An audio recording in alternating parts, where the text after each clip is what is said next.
What's going on? Welcome to this unboxing and review of this KICKER 10-inch thin profile subwoofer. This subwoofer became part of my system right after replacing the stock head unit, and I want to showcase it for you guys. Check out the video description for a link for more information.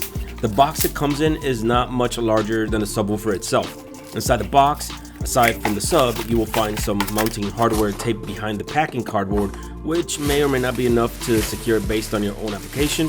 The first thing you will notice when you get it out is just how nicely built and beautiful this sub is.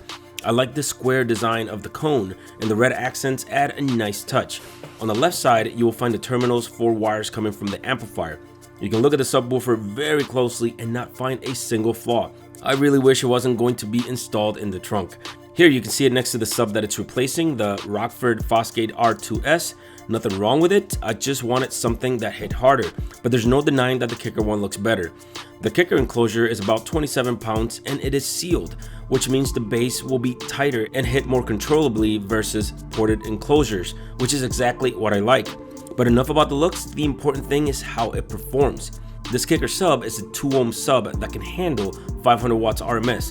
That's continuous power, and it can go as high as 1000 watts max. Although you should always disregard the max number because it is not an accurate representation of how a sub will perform. To get the most out of the sub, you should pair it with an amplifier that can deliver the 500 watts to match. Otherwise, you are better off getting a weaker sub. I've paired mine with this Rockford Fosgate R500X1D, which puts out 500 watts RMS, so it's a match made in heaven when everything is tuned properly.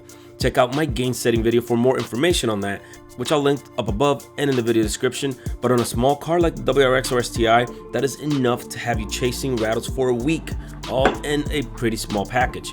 In the WRX or STI, I found that mounting it right to the back of the rear seat was the easiest way to go. I simply used the included hardware and mounted it to the metal behind the seat right here.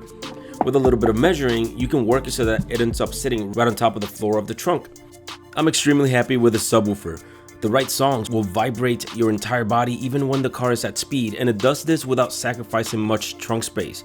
It especially sounds nice if you have already upgraded your head unit. No sense in playing sample music because you'd have to play it through the same subwoofer in order to hear what it sounds like, but believe me, this will be enough for the majority of people who want fill bass with the ability to rattle the car every now and then.